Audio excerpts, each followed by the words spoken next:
अरे मोदी जी, राम राम। अरे सालों बाद दिखाई दिए। अब तो आपके दर्शन ही दुर्लभ हो गए हैं। राम राम भाइयों और बहनों। अरे अरे अरे अरे, ये क्या? मैं प्रधानमंत्री नहीं हूँ, अब तो मैं आम नागरिक हूँ। राम राम भाई, राम राम। कैसे हो आप? अरे मोदी जी, अब तो आप बड़े खुश होंगे। देश की वाट लगवा दी आपने। अरे रुको रुको, ऐसा मैंने क्या कर दिया? मैं भी तो जानूं। देश बर्बाद कर दिया आपने। देश गुलामी की ओर जा रहा है। आधी से ज्यादा जनसंख्या हमारी मर चुकी है, और जो बची हुई है वो बीमारी से ग्रस्त है। उनको तरह तरह की बीमारियां हो रही है। और तो और जो हमारी यंग जनरेशन है, हमारे बच्चे हैं, वो सब बीमार हैं, कोई फिट नहीं है। ये सब आपके कारण ही हुआ है। मेरा इसमें कोई हाथ नहीं है भाई। तुम मेरे को क्यों दोष दे रहे हो? देश बीमार है क्योंकि आपने महामारी के टाइम पे बताया कि टीका ही एक मात्र उपाय है बीमारी से बचने के लिए, और हमने आपकी बात पे यकीन किया। और तो और आपने जीएमओ फूड को भी, जीएमओ सीड्स को भी अप्रूव किया अपने टाइम पर। उसी का नतीजा है आज देश बीमार है और बीमारियों से जकड़ा हुआ है। देखो भाई, टीकाकरण तो सरकार ने उसी टाइम बता दिया था कि ये स्वैच्छिक है, और अब आपने अपनी इच्छा से ही टीका लिया होगा, इसमें मेरी क्या गलती है? और आपके अंदर इतना विवेक तो होना चाहिए था कि टीका कितना अप्रूव है, कितनी स्टडी है, आप कोई चीज अपने शरीर में डलवा रहे हो तो आपको उसकी जांच पड़ताल करने का पूरा पूरा अधिकार था। आपने तो अपने शरीर में भी डलवाई और अपने बच्चों के में भी डलवा दी, तो इसमें अब मेरी क्या गलती है? लेकिन हमने आप पे विश्वास किया था कि आप गलत नहीं होने देंगे। देखो, मैंने उस समय जो डिसीजन लिए वो सब मुझे उस टाइम सही लगे इसलिए लिए, और मेरे अकेले के डिसीजन नहीं थे। मेरे आसपास जो आईएएस और जो कमेटी मेंबर्स होते थे, वो जो सलाहकार होते थे, मैं उनसे डिस्कस करता था, तब वो डिसीजन लेते थे। जब मैं ये सब डिसीजन ले रहा था तो तुम में से किसी ने विरोध नहीं किया, और विरोध नहीं किया तो मैंने सोचा कि मैं तो सही कर रहा हूँ, इसलिए विरोध नहीं कर रहे हो, तुम लोग मेरे साथ हो। और तुम्हें लग रहा था कि ये सब गलत हो रहा है तो तुम्हें आवाज उठानी चाहिए थी। लेकिन हमें आप पर पूरा विश्वास था कि आप गलत नहीं करेंगे, देश के हित में कार्य करेंगे और देश को उन्नति की ओर लेके जाएंगे। अरे भाई, तो मैं भगवान थोड़ी ना हूँ, मैं भी तो इंसान हूँ। तुम्हें रोकना चाहिए था मुझे अगर मैं गलत कर रहा हूँ तो। प्रजातंत्र में यही तो एक सबसे बड़ी खासियत है कि आप आराम से प्रदर्शन कर सकते हो, सरकार के विरुद्ध जा सकते हो, धरना कर सकते हो। वो सब क्यों नहीं किया तुमने? तुमने ये सब नहीं किया तो मुझे लगा कि मैं सही कर रहा हूँ। तुम्हारा भी तो कर्तव्य बनता था देश के प्रति कुछ।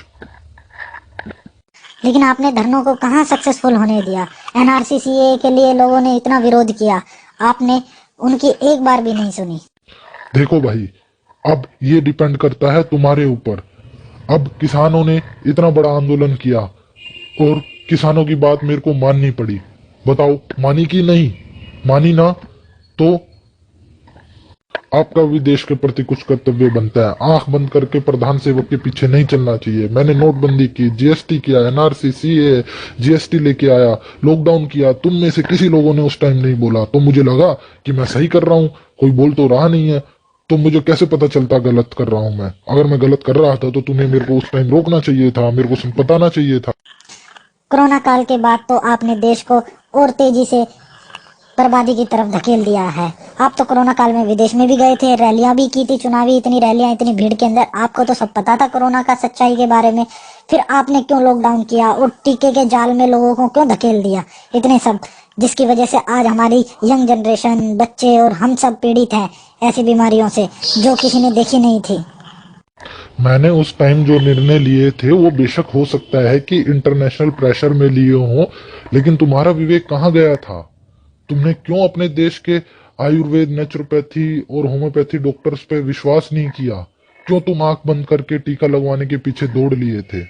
आपकी सरकार ने महामारी का इतना डर जो फैला दिया था कि टीका लेना मजबूरी बन गई थी।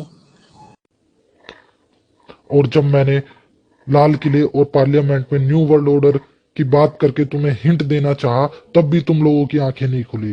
तुम लोगों को मुझे रोकना चाहिए था।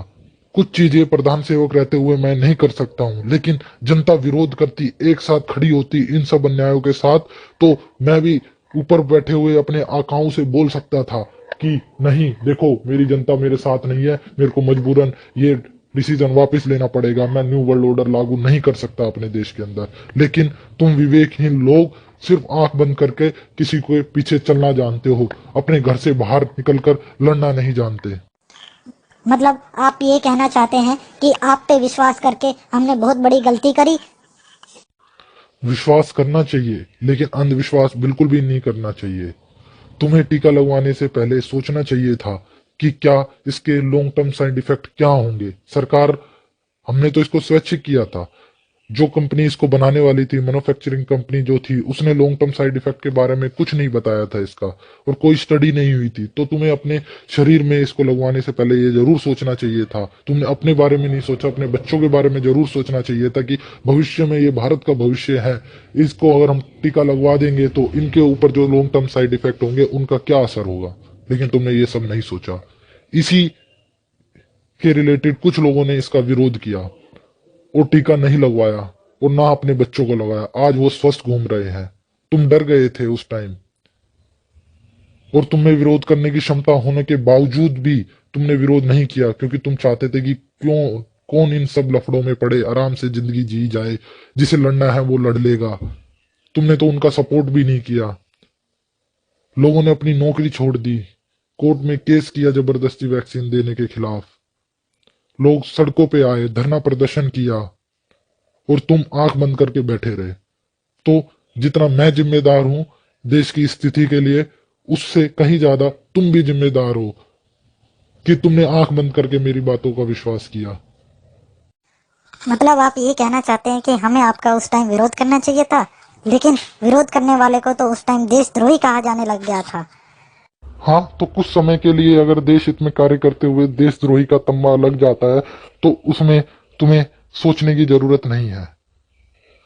अगर लोग उस टाइम मेरा विरोध करते, जबरदस्ती टीकाकरण का, न्यू वर्ल्ड ऑर्डर का, जीएमओ सीड्स का, तो आज जो हम ये सब स्थिति देख रहे हैं भारत की, वो ना होती। और जो मेरे ऊपर उस समय प्रेशर था, मैंने उसमें से जो अच्छा हो सकता था वो किया देश हित के लिए। लेकिन अगर तुम लोग एक साथ खड़े होते, अगर 20% जनसंख्या भी भारत की खड़ी हो जाती इसके विरुद्ध, तो मैं बाहर बता सकता था इंटरनेशनल प्रेशर के सामने मैं झुकता नहीं, और कह सकता था लोग नहीं चाहते मेरे देश के, मेरे साथ हैं, तो ये सब मैं लागू होने नहीं देता। बट हमारे देश में विवेकहीन लोगों की कमी थी। हर कोई ये सोचता है कि मैं बाहर ना निकलना पड़े मेरे को, दूसरा कोई मेरे लिए बाहर निकल जाए, दूसरा कोई मेरे लिए लड़ने आ जाए। तो मतलब आप ये कहना चाहते हैं कि हमें जबरदस्ती टीकाकरण के खिलाफ, जीएमओ सीड्स के खिलाफ और न्यू वर्ल्ड ऑर्डर के खिलाफ एकजुट होकर खड़ा होना पड़ेगा, तभी हम देश को इस स्थिति में आने के से बचा सकते हैं। तो देखा दोस्तों आपने, गलत नीतियों का विरोध करना देश विरोधी नहीं होता है। तो जो गलत हो रहा है वो भी आप देखिए, समझिए और उसका विरोध कीजिए, ताकि आने वाली यंग जनरेशन और आने वाला भविष्य भारत का उज्जवल हो, ताकि भारत का आने वाले छोटे बच्चे जो आगे जाके भारत का भविष्य बनेंगे वो स्वस्थ रह सके, जीएमओ फूड्स और टीकाकरण के साइड इफेक्ट से वो कमजोर ना बने। जय हिंद, जय भारत।